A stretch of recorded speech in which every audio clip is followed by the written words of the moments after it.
అల్లూరి సీతారామరాజు గారి యొక్క 128వ జన్మదినోత్సవం సందర్భంగా మీ మధ్యలో ఉంటున్న అదృష్టంగా భావిస్తున్నాను.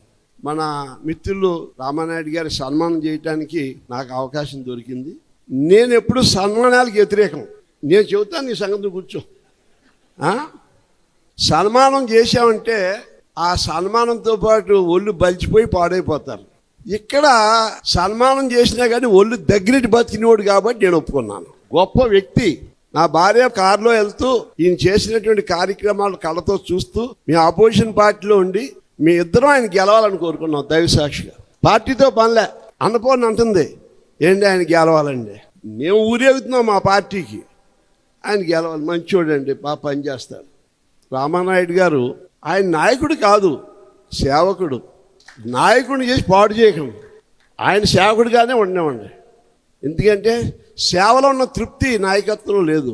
నాయకత్వం అంటే మనిషి పైచి ఎక్కుతుంది, సేవ అంటే ఓపిక లేదు.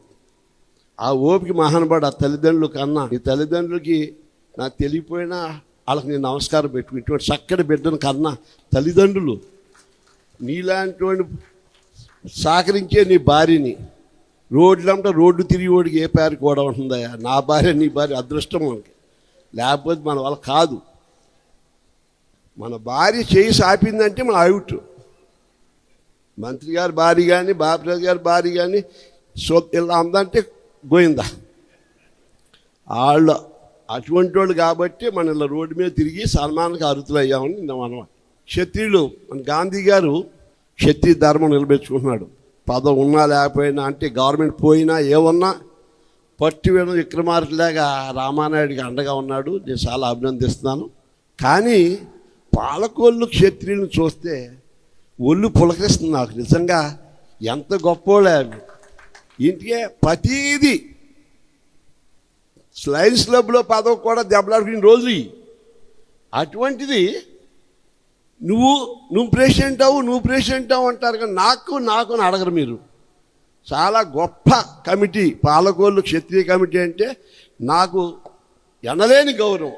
మీరు ఎప్పుడు పిలిచినా, అర్ధరాత్రి గారు పిలిచినా మీలో ఒకటిగా బతకడం నాకు ఇష్టం. మనస్ఫూర్తిగా చెబుతున్నాను. ఎందుకంటే మాటలు అమ్ముకుని బతికినోడు కాదు, మాటలు నమ్ముకుని బతికినోడు కాబట్టి ఆ మాట. నేను ఒకప్పుడు అనుకుంటా ఉంటాను, పాలకోలు క్షత్రియుల్లో ఉన్నటువంటి యూనిటీ మా కాంగ్రెస్లో ఉంటే 100 ఏళ్ళు ఉందిరా మేము. మాకు ఆ యూనిటీ లేక వీళ్ళందరూ మధ్యలోకి వచ్చేసారు. నిజా, మీ పాలకోలు రాజు యూనిటీ కనుక మా పార్టీలో ఉండుంటే అసలు తిరుగులేదు.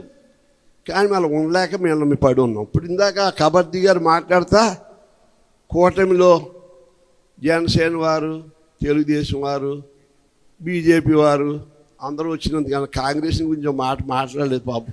నేను ఒంటరిగా, అందులో నేను కాంగ్రెస్ వాడు ఉన్నాను కదా, బతికున్నాను కదా, అందులో కలుపుతామో అనుకున్నాను. బతికి సచిన వాళ్ళే ఉన్నాను నేను. ఓకే, డజన్ మ్యాటర్, అన్ని అలవాటు ఉన్న మనిషిని నేను. ఏదైనప్పటికీ కూడా ఈ సభ చాలా గొప్పది. సరైన మనిషి సన్మానం చేస్తున్నారు, అదృష్టంగా భావిస్తున్నాను. ఇటువంటి ఆదర్శమైనటువంటి శాసనసభ్యుడు నిజంగా ఆదర్శంగా తీసుకోవాలి. మిగతా వాళ్ళందరూ ఈయన దాకా పనిచేయాలి. ఆ శ్మశానంలో పడుకునేవాడు అంట.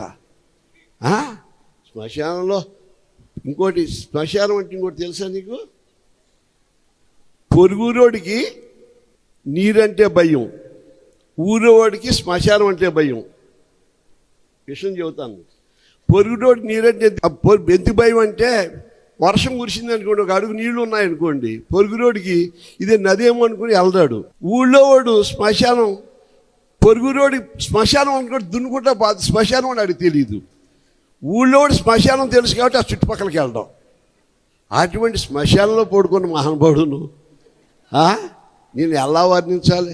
నిన్ను పొగిడినా పాడవని పొగుడుతున్నాను తప్ప నేను పాడు చేయాలని నా ఉద్దేశం లేదు. దైవసాక్షిగా మనసావాచి వెంకటేశ్వర స్వామికి పాదాలు నమస్కారం చేసుకుంటూ మీ క్షత్రియ కమ్యూనిటీ ఇంకా అభివృద్ధి అయ్యి ఆదర్శమైనటువంటి కమ్యూనిటీగా ఉండాలని, ఆ భగవంతుడు మీకు అండగా ఉంటాడని ఆశిస్తాడని, అలాగే ఈ యొక్క పాలకొల్లు వాస్తవులకి ఆల్ పార్టీస్కి, అయ్యా మీ అందరి పార్టీలు 4 కాలాలు సుఖంగా ఉండి, మీ 3 పార్టీ వాళ్ళు కొన్ని కాలం కలిసి ఉండి మా జోలికి రాకుండా మీ బతుకు మీరు బతకమని చెప్పుకుని సెలవు తీసుకుని